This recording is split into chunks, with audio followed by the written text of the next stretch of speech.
Nintendo, why do you hate me?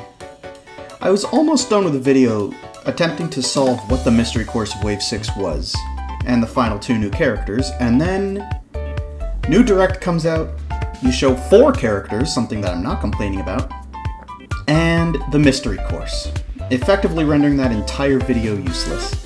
It's also just funny to me that this is the course they showed because the literal last line of dialogue I recorded for that video before the Direct aired was, and I quote, "There is no chance that we get a Wii course in Wave 6 that is not Rainbow Road." But here we are now, Daisy Circuit confirmed for Wave 6. I'm not complaining about this course, by the way, I'm just complaining that it's the one they chose to reveal, because Daisy Circuit is a course that I've wanted in 8 Deluxe because I thought it was one of the best looking courses in Wii and arguably the 3rd best circuit track in the entire series. It also means that now, Mario Kart Wii's Star Cup is the first time a Nitro Cup has had all of its courses in one game appear as retros outside of Tour. You may be thinking, well that's it, right? Daisy Circuit is our final course, and we know all the characters, but I think there's still a little bit more we can speculate on. Firstly, we don't actually know for certain if Daisy Circuit is course number 8. There's a very good chance it could have replaced something else. And even beyond that, there is still the mystery of the Double Dash Jungle course, because it looks very likely still that we are getting one of them, but we don't know which one. So, we're going to be exploring those possibilities today.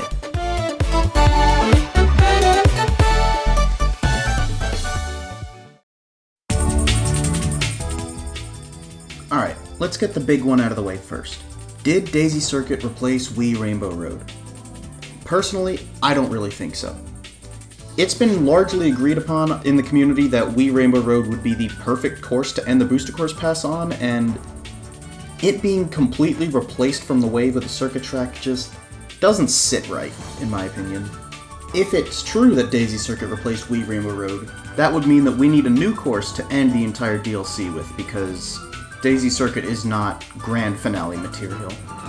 The only other course that I could maybe see getting that final spot if we don't get Wii Rainbow Road would be DS Rainbow Road, as that is the next best Rainbow Road, and the fact that it isn't already in Mario Kart 8 Deluxe is kind of a missed opportunity considering it was really the first course in the series to incorporate anti-gravity. But yeah, I think Wii Rainbow Road is still coming, meaning that we will, over the course of the Booster Course Pass, have gotten half of Mario Kart Wii's initial Nitro selection, which is kind of wild to think about.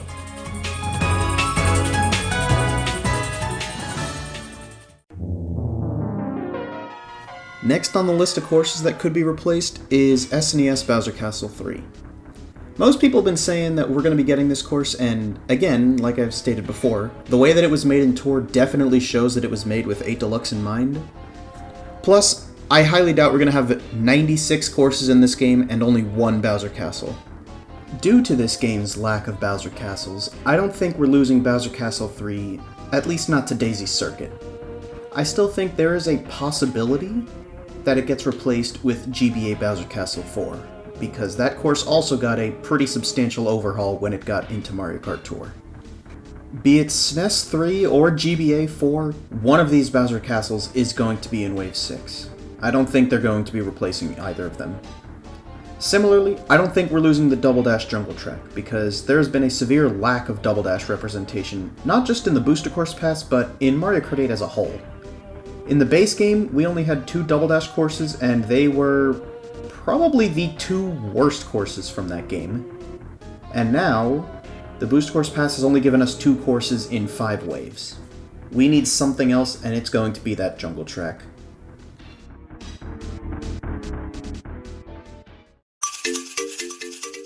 Speaking of the GameCube Jungle Track, though, that really is our final unsolved course, because at this point, yeah, it really doesn't seem like Daisy Circuit actually replaced anything.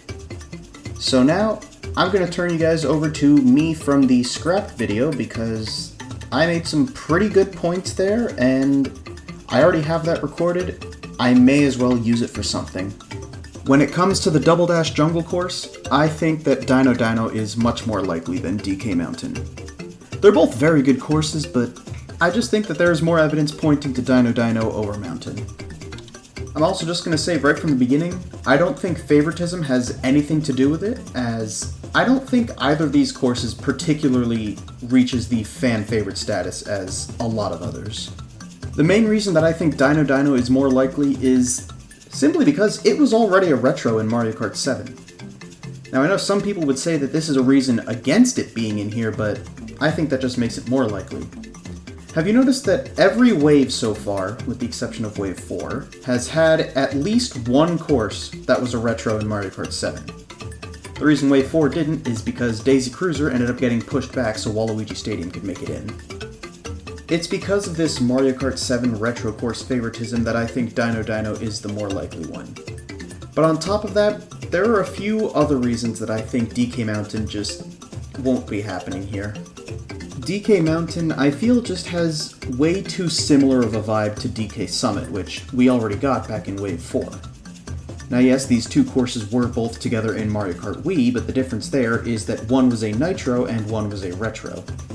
I don't think they would be made retro courses together in the same game. Additionally, I don't know what it was with Wave 5 specifically, but they just liked removing cannons, as they removed them from both Athens Dash and Vancouver Velocity. That's not to say they would definitely remove it from DK Mountain, as the cannon there is probably the most iconic part of the course, but cannon removal just seems to be another point against this course showing up. And that's basically my case for why we're going to be getting Dino Dino Jungle over DK Mountain in Wave 6.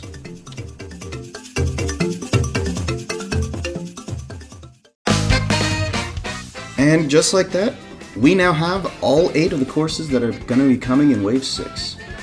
There is one real last thing that we can speculate on though, and that is the course placements. Let's get the obvious placements out of the way first. Each of the cups is going to start with a city track, the Acorn with Madrid and the Spiny Cup with Rome, and the Spiny Cup is going to end with Wii Rainbow Road. As for why the city tracks are placed in that order, I could see them going the other way as well. I just think it would be a little bit strange to start the wave off with a nighttime track. The next placement will be Dino Dino Jungle, going in the second slot of the Spiny Cup. It's been the second course in the final cup in both of its previous appearances, and I don't really see Nintendo breaking that pattern, especially because they also kept it that way with Peach Gardens. Now let's finish off the Spiny Cup with a classic Bowser Castle into Rainbow Road ending. As for Piranha Plant Cove, I think that would be a perfect ending course for the Acorn Cup. I also don't think they'll put both Piranha Plant courses back to back, so I'll be placing Pipeline as the second course of the Acorn Cup and Daisy Circuit as the third. Although, it would be a little strange for Nintendo to place both Piranha Plant courses in the same cup. If that's the case, I would swap Pipeline with Bowser Castle 3, because Piranha Plant Cove just makes perfect sense to end the Acorn Cup. And continuing the trend from the previous 5 waves of the second course of the first cup being the simplest of the wave, I'm going to be moving Daisy Circuit there, and Bowser Castle 3 will be the third track of the Acorn Cup. And there we have it, my final predictions for Mario Kart 8 Deluxe. Unless, of course, they do decide to do a second Boost Course Pass, which I'm still holding out hope for, but I feel like if they were, they would have announced it already. It's been fun doing these speculation videos for the past few months, but I think it's time for Nintendo to finally move on to Mario Kart 9. As for me, I'm going to be going backwards. Like I mentioned in my last video, I'm going to be going back and reviewing all the previous waves of the Boost Course Pass, as well as Wave 6 when it comes out. So, if you guys want to see my thoughts on those, be sure to subscribe, and I will see you guys next time.